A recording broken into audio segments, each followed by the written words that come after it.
हाय, मैं अजीत कुमार आपका फिर से Ajit sir online coaching YouTube channel में आपका स्वागत करता हूं। आज का जो विषय है वो है ईंट, मनके तथा अस्थियां, हड़प्पा सभ्यता से संबंधित है और मैं भाग 3 लेकर के हाजिर हूं। तो सबसे पहले मैं आपसे आग्रह करूंगा कि यदि आपने मेरा चैनल सब्सक्राइब नहीं किया है तो मेरे चैनल को सब्सक्राइब कीजिए, लाइक कीजिए और कमेंट कीजिए। तो चलते हैं आज हम अपना तीसरा भाग लेकर के। तो तीसरा भाग में हम देखते हैं पुरातात्विक उत्खनन। जैसा कि हम लोगों ने पहले पढ़ चुका है कि पुरातत्व क्या होता है। तो पुरातत्व वह विज्ञान है जिसके माध्यम से पृथ्वी के गर्भ में पुरातत्व वह विज्ञान है जिसके माध्यम से पृथ्वी के गर्भ में छिपी हुई सामग्रियों की खुदाई कर अतीत के लोगों के भौतिक जीवन का ज्ञान प्राप्त किया जा सकता है।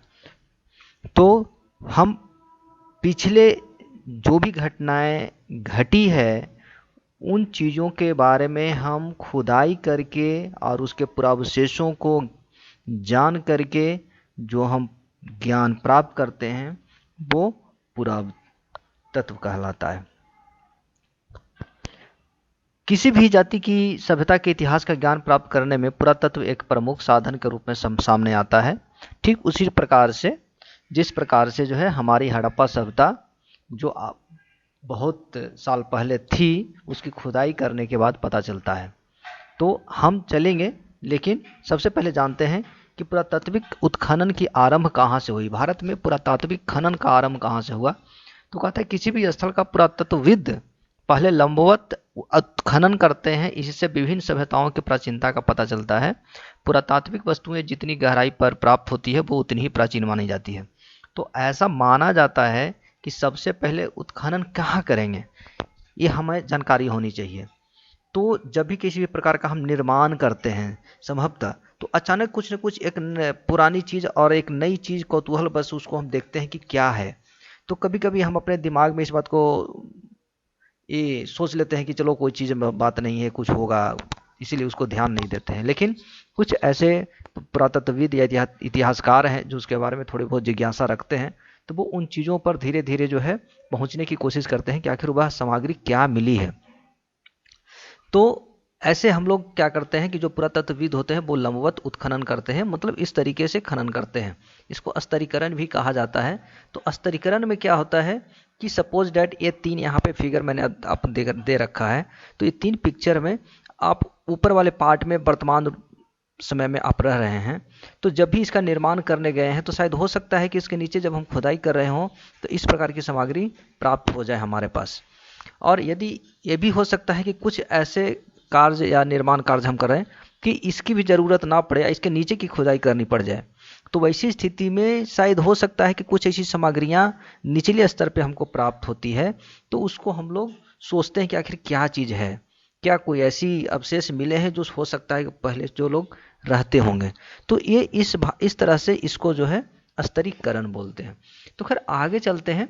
कहता है भारत का इतिहास जानने हेतु पुरातात्विक अन्वेषण का आरंभ 15 जनवरी 1784 ईस्वी से मानी जाती है, जब विलियम जोन्स ने कोलकाता में एशियाटिक सोसाइटी की स्थापना की। तो जब विलियम जोन्स ने एशियाटिक सोसाइटी की स्थापना की तो उन्होंने कई पुस्तकों को जो है कई भारतीय संस्कृत की पुस्तकों को अंग्रेजी भाषा में अनुवाद किया और वो इस निष्कर्ष पे पहुंचे कि शायद हो सकता है कि भारत में पहले भी ऐसे सभ्यताएं उत्पन्न हुई होगी। तो ये सोच जो है यहाँ से ही आरंभ होता है जब विलियम जोन्स ने एशियाटिक सोसाइटी की स्थापना की थी 15 जनवरी 1784 ईस्वी को कलकत्ता में। भारत में भारतीय पुरातत्व विभाग की स्थापना 1861 ईस्वी में हुई। ऐसी ये संगठन भारतीय लेवल पे जो स्थापना किया गया वो था कि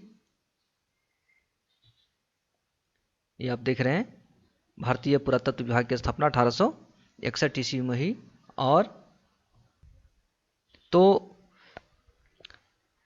इसके लिए अलेक्जेंडर कनिंघम को आप यहाँ पे देख रहे हैं, अलेक्जेंडर कनिंघम को इसका निर्देशक नियुक्त किया गया। 1902 ईस्वी में भारतीय पुरातत्व विभाग का general director sir John Marshall को नियुक्त किया गया। तो एक लंबे समय तक जनरल कनिंघम जो है भारतीय पुरातत्व विभाग के निर्देशक रहे। इसके बाद 1902 ईस्वी में सर जॉन मार्शल जो है भारतीय पुरातत्व विभाग का जनरल डायरेक्टर नियुक्त किया गया।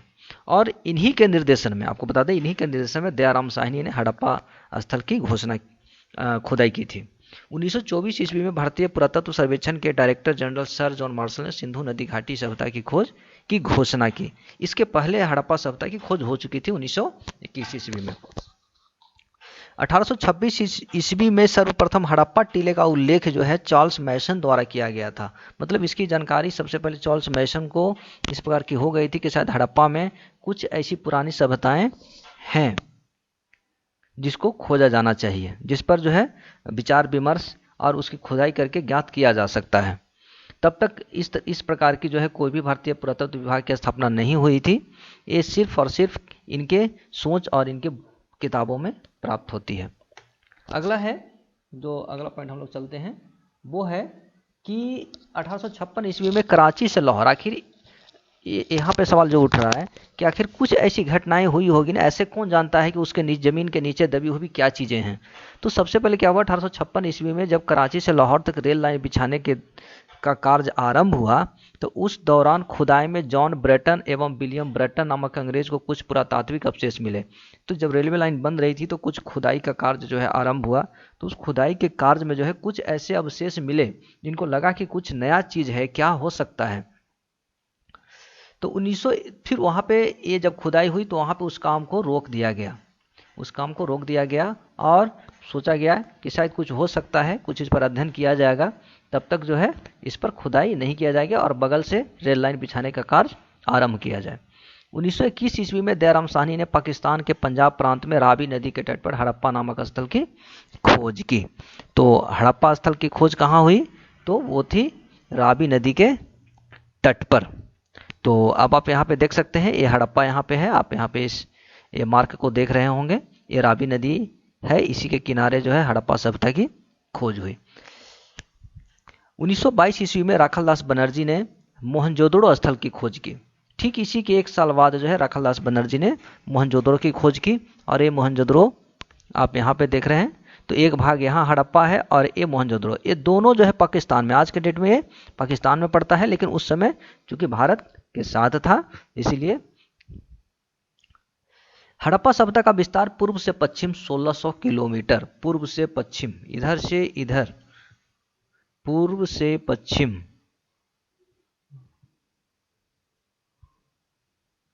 ये इस तरीके से आएगा। यहाँ से आप देख रहे हैं एक यहाँ भी स्थल मिला है, ये अफगानिस्तान में है, शोर्तगुल, यहाँ से भी स्थल मिला है। और लास्ट ये नर्मदा नदी है, नर्मदा नदी ये बहती है, आप यहाँ पे देख रहे हैं, ये नर्मदा नदी है। इसके नर्मदा नदी के पश्चिम तट जो है और इस शोर्तगुल के पूर्व तट, तो यहाँ से यहाँ तक का जो 1600 किलोमीटर की दूरी है, इसमें हड़प्पा सभ्यता विकसित हुई है। क्योंकि कई ऐसे पुरातन गाँव प्राप्त हुए हैं खुदाई में, जिससे यह अनुमान लगाया गया है। और उत्तर से दक्षिण 1100 किलोमीटर, तो उत्तर से दक्षिण 1100 किलोमीटर, तो यह त्रिभुजाकार है और यह लगभग 13 लाख वर्ग किलोमीटर में फैला है। दुनिया का जो पुरानी सभ्यताएं हैं उसमें सबसे बड़ी सभ्यता का जो एरिया है वो है 13 लाख वर्ग किलोमीटर, वो है सिंधु नदी घाटी सभ्यता, हड़प्पा सभ्यता। ऐसी सभ्यताएं आपको ना तो हांगहो नदी घाटी चीन में मिलती है, ना ही मेसोपोटामिया की है, और ना ही मिस्र की नील नदी घाटी की सभ्यता है। इतनी बड़ी सभ्यता ये भारत की सिंधु घाटी सभ्यता थी। यह सभ्यता उत्तर में जम्मू अखनूर, मांडा, जहां आप देख रहे हैं, आप यहाँ पे मांडा है, ये मांडा दिख रहा है आपको।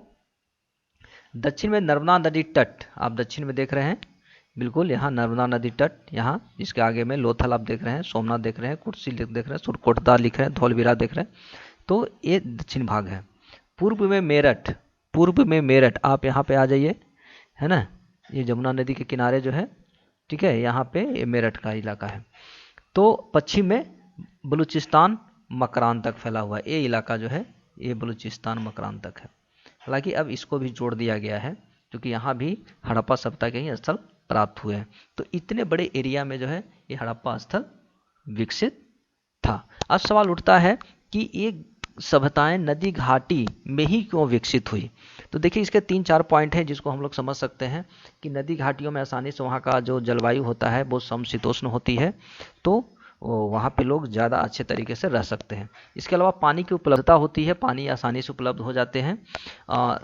थर्ड यह है कि आसपास जब नदियों से बाढ़ आती है तो वहाँ की ज़मीनें और मिट्टी जो है उपजाऊ होती है, इसलिए फसल उगाने में आसानी होती है। इसके अलावा वहाँ के आसपास की मिट्टियाँ काफ़ी मुलायम होती है, तो घर बनाने के भी काम आ जाते हैं, और जानवर पालन में जो है भी आसान होती है। इसके साथ ही नदियों के किनारे जो है चारागाह की सुविधा हो जाती है।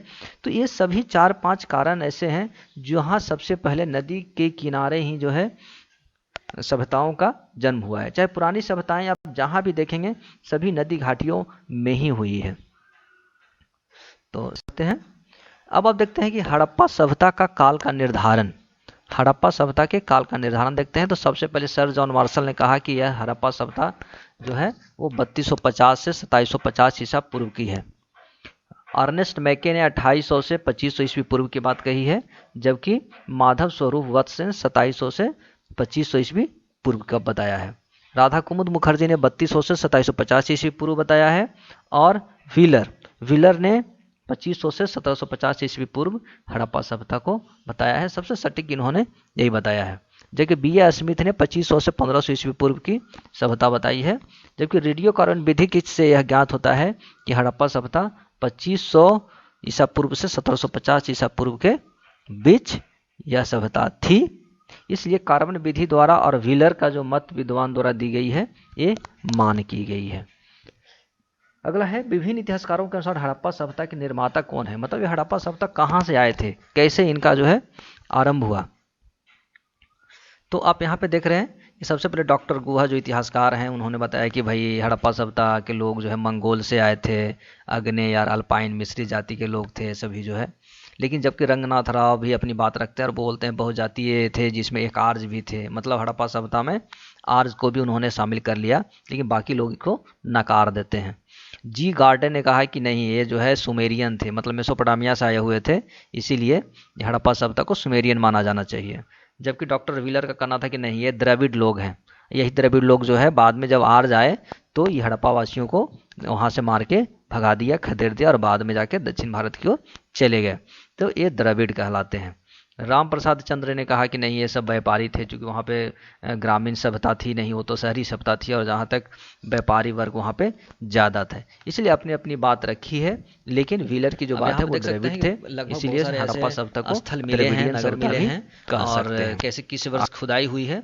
तो सिंधु घाटी सभ्यता के जो प्रमुख स्थल हैं तो और उनके जो खोजकर्ता हैं, तो इतना ज़्यादा बताने की जरूरत नहीं है। आप इस डैशबोर्ड पे आप देख करके आप ज्ञान तैयार कर सकते हैं और इसको पढ़ सकते हैं, तो आपको ये समझ में आ जाएगी। जैसे कि मैं पहला एक पढ़ के सुनाता हूँ कि हड़प्पा सभ्यता सबसे पहले खोज हुई थी। इसकी खोज का जो वर्ष है वो है 1921 ईस्वी, और ये रावी नदी के किनारे स्थित है, और यह अभी पंजाब पाकिस्तान में है, और जिस जिले में स्थित है उसका नाम है मोंटगोमरी जिला। इसकी खोजकर्ता दयाराम साहनी है।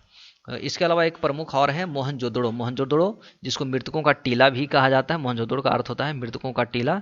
इनका खोज का जो वर्ष है वो 1922 है, और ये सिंध नदी के किनारे ये डेवलप हुआ था, और इनकी स्थिति सिंध पाकिस्तान में है, और ये लड़काना जिले में पड़ती है। इसकी खोज राखलदास बनर्जी ने किया था।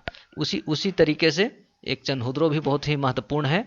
चनहुद्रो 1931 ईस्वी में इस खोज का वर्ष है, और इस सिंध नदी के किनारे सभ्यता गांव डेवलप हुआ था, और ये अभी पाकिस्तान में है, और ये भी मोंटगोमरी जिला में है, और इसको एनजी मजुमदार ने इसकी खोज की थी। यदि भारत में बात करें तो भागर में रंगपुर देख सकते हैं, वो 31 में आरंभ हुआ था, और 53 तक धीरे धीरे खुदाई इसकी होती रही। यह मावर नदी के किनारे स्थित है, और यह गुजरात में पड़ता है, और इसका जिला जो है वो है काठियावाड़। ये बीबी लाल और एम वत्स ने इसकी खोज की थी। तो उसी तरीके से कालीबंगन जो है 1953 में इसकी जो है खुदाई हुई। ये सरस्वती नदी के किनारे विकसित हुई थी, और यह राजस्थान में पड़ता है। इसका जो जिला है वो है गंगानगर, और खोज करता है बेबीलाल। ठीक उसी प्रकार से आप हम लोग यहाँ एक और देखते हैं रोपड़ की खोज 1953 ईस्वी में हुई, और सतलज नदी के किनारे यह डेवलप हुआ था, और अभी यह भारत के पंजाब राज्य में पड़ता है, और ये जिला है रोपड़। इसको यगदत्त शर्मा ने इसकी खुदाई की थी। कोटदीजी जो है वो भी सिंध पाकिस्तान में पड़ता है। इसकी खोज जो है 1955 ईस्वी में हुई, और यह सिंध नदी के किनारे डेवलप हुआ, और स्थिति इसकी ये है कि यह सिंध प्रांत में, पाकिस्तान के सिंध प्रांत में पड़ता है और सिंधु नदी के, ये सिंध जिला है तो सिंध जिले में पड़ता है। और इसकी खोज जो है फजल अहमद ने की थी। लोथल जहाँ से आपको मालूम होगा कि डॉकयार्ड मिला है, बंदरगाह मिला है, तो 1957 में इसकी खोज हुई और यह भोगोबा नदी के किनारे स्थित था और यह अभी गुजरात में पड़ता है, अहमदाबाद जिले में। इसकी जो है खोज करता थे वो थे रंगनाथ राव। ठीक उसी प्रकार से आलमगीरपुर 1958 ईस्वी में खोज हुई थी, इसकी खुदाई हुई थी और नदी के किनारे जो बसी है, इसका नाम नदी है वो है हिंडन और आज की स्थिति में यह उत्तर प्रदेश में पड़ता है और जिला जो है मेरठ है। और खोजकर्ता इसके थे यगदत्त शर्मा।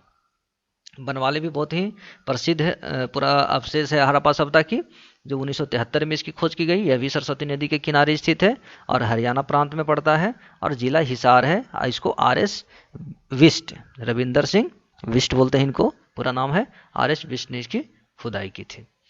एक है मांडा जो है कहाँ है, 1982 में इसकी खुदाई की थी और यह चिनाब नदी के किनारे स्थित है। यह सभ्यता डेवलप हुई थी।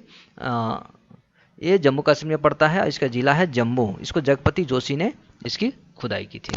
ठीक, धौलावीरा भी पूरा अवशेष, पूरा स्थल मिले हैं जो 1990-91 में इसकी खुदाई की गई। यह लूनी नदी के किनारे स्थित है और ये गुजरात में पड़ता है और इसका जो जिला है भचाऊ, कच्छ जिला।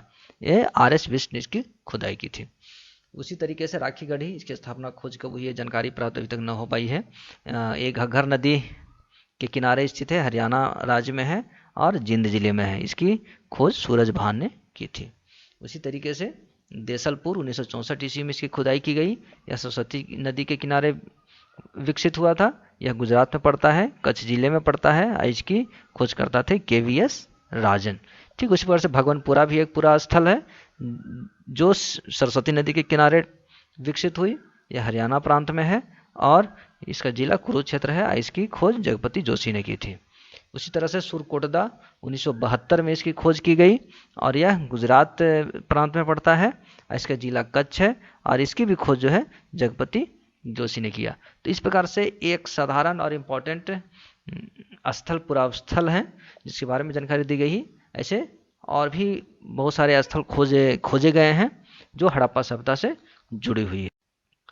तो इस तरीके से अब आप ये देख सकते हैं कि हड़प्पा सभ्यता का पतन कैसे हुआ, कैसे ये सभ्यता नष्ट हो गई। तो हर एक इतिहासकारों ने अपने अपने तरीके से, पुरातत्वविदों ने अपने अपने तरीके से अपनी बात रखी है। तो इसमें आप देख रहे हैं कि कुछ ने कहा है कि हड़प्पा सभ्यता का पतन नदियों में आए बाढ़ के कारण हुआ था, क्योंकि सिंधु नदी के आसपास काफ़ी 5-6 नदियां हैं, अब बड़ी बड़ी नदियां हैं, तो हो सकता है कि उसमें बाढ़ आए होगी, धारा परिवर्तन हो गया होगा, जिसके कारण जो है वो सभ्यता नष्ट हो गई। सर जॉन मार्शल, मैके, सर राव, AMR साहनी अपनी बात रखते हैं। उनके अनुसार उनका कहना है कि हड़प्पा सभ्यता का पतन नदियों में आए बाढ़ के कारण हुआ था। ठीक उसी प्रकार से व्हीलर, गार्डन चाइल्ड, पिगट के अनुसार बाह आक्रमण का कहना था कि नहीं, हड़प्पा सभ्यता का पतन जो है ना बाह आक्रमण के कारण हुआ था, क्योंकि आर्य जो है वो बाहर से आए थे और वो इन पर आक्रमण कर दिया। आप चूंकि ये शांति प्रिय लोग थे, वो उनका मुकाबला नहीं कर पाए और इनकी सभ्यता नष्ट हो गई। RN स्टाइन, AN घोष के अनुसार जलवायु परिवर्तन के कारण इनका मुख्य कारण था। वो बोलते कि उस समय कुछ ऐसे जलवायु परिवर्तन हुए होंगे जिसके कारण मनुष्य अपने आप को जलवायु के अनुसार ढाल नहीं पाया और वो सभी मर गए। माधव स्वरूप वत्स ST लैम्बिक का कहना है कि नहीं, नदियों के मार्ग परिवर्तन के कारण सभ्यता का पतन हुआ है। हो सकता है कि सिंधु नदी या चिनाब नदी, सतलज नदी, रावी नदी, झेलम नदी, इन नदियों का जो मार्ग परिवर्तन हो गया होगा, जिसके कारण जो है इनके गांव के गांव जो है उस पानी में, बाढ़ में बह गए, इसलिए ये इनकी सभ्यता नष्ट हो गई। KUR केनेडी का कहना है कि नहीं, कुछ ऐसी महामारियां आई थी, प्राकृतिक आपदा आई थी, जिसके कारण जो है उनका पतन हो गया। तो इस प्रकार से सभी ने अपनी अपनी बात रखी है, लेकिन अभी तक कोई सटीक कारण इस तरह का पता नहीं चला है कि हड़प्पा सभ्यता का पतन कैसे हुआ। तो ठीक है, आगे चलते हैं। आगे यह चैप्टर समाप्त होता है। ठीक है, यदि आपने फिर से हमारा चैनल सब्सक्राइब नहीं किया है तो फिर हमारा चैनल सब्सक्राइब कीजिए। धन्यवाद।